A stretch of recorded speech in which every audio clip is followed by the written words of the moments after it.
ano, e que isso representa 12 vezes o que o conjunto das indústrias do município do Rio de Janeiro emitiam na época do último inventário que foi feito no ano de 98. Então, agora, nós, quando começamos a intervir em relação a isso, tivemos assim, a muito clara compreensão de não utilizar isso politicamente para estigmatizar A, B ou C. Porque eu acho que era muito fácil começar a acusar o governo do Estado disso, nessa e na administração anterior, mas a verdade é que o paradigma legal que havia para que fosse feito o processo de licenciamento, ele se restringia à questão dos impactos locais. Não incorporava o problema dos impactos globais. E assim sucessivamente. Então tivemos aí, inclusive, um agravante que foi o seguinte, que essa indústria recebeu pesadíssimos incentivos fiscais, tanto por parte do Estado quanto por parte do município.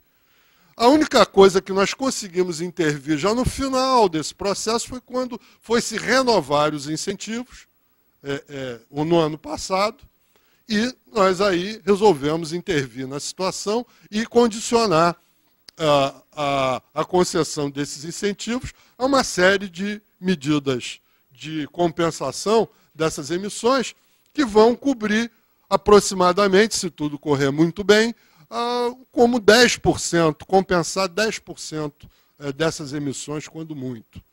Então, é claro que, até estatisticamente, a Companhia Siderúrgica do Atlântico não está sendo contada dentro das metas que o município do Rio de Janeiro se estabeleceu para reduções, porque senão seria completamente impossível atestar uma redução, porque, de fato, na prática não reduz.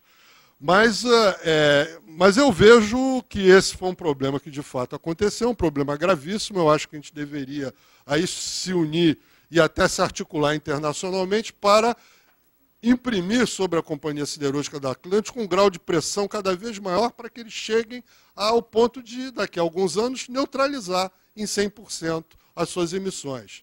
Porque isso envolve uma questão internacional que é muito complicada. E que é a seguinte: a Comunidade Europeia estabeleceu metas de redução de 20% das suas emissões até o ano de 2020. E, de fato, assumiu a vanguarda planetária das reduções. Agora, curiosamente, dentro desse mesmo processo, uma série de grandes emissores de gás de efeito estufa estão se transferindo da Alemanha e de, eventualmente, outros países europeus, mas, nesse caso, a Alemanha, para outros países que não têm essas mesmas metas e, como no caso do Brasil, eles certamente pesquisaram e levaram isso em conta. Na época, não havia, simplesmente a legislação ambiental ignorava a questão das emissões de gases de efeito estufa. Então, é muito bacana você apresentar metas avançadíssimas de redução e começar a transferir todas as suas indústrias extremamente intensivas em emissões de carbono para outros países onde a legislação não é avançada e não existem as metas que a Comunidade Europeia adotou em relação às reduções. Então, isso é uma questão que eu, na época da conferência de Copenhague, levei aos verdes alemães. Fiz uma reunião no Parlamento Europeu com a bancada dos verdes alemães e senti eles assim, meio desconcertados, meio, por incrível que pareça, sem muita vontade de mexer nesse vespeiro. Porque a minha pergunta para eles é muito simples. Mas vem cá, o que eu gostaria de saber de vocês, claramente, se houve alguma burla de alguma regulamentação da União Europeia por esse fato. De repente, a Siemens para de produzir aço na Alemanha, começa a produzir no Brasil, e é possível fazer isso? Porque é diferente, entende? Se a gente, a questão da delocalização, até do ponto de vista da própria opinião pública na Alemanha. Então, digamos assim, do ponto de vista egoísta, você tem, sei lá, em Bremen, em Hamburgo, uma indústria que, de alguma forma, polui com algum tipo de efeito local.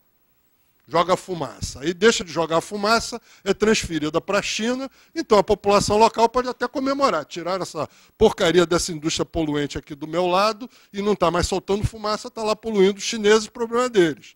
Mas nesse caso das emissões de gás de efeito estufa, tanto importa se é Hamburgo, se é Beijing, se é Santa Cruz, ou se é Seattle, ou se é Austrália, qualquer ponto do globo é exatamente a mesma coisa. Então, na verdade, a comunidade europeia está lidando com esse problema, de alguma maneira?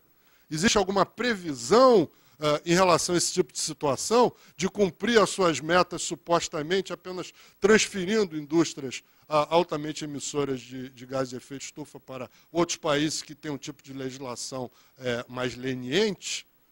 Eu acho que essa é uma pergunta que não quer calar e eu, sinceramente, não obtive resposta. Bem, então eu queria agradecer, em nome aqui dessas... Não é bem uma mesa, são 3 cadeiras, aí a atenção de vocês e passar... Tem uma mesa de vidro, é verdade. E passar a bola adiante, Laura. Um coffee break, muito bem.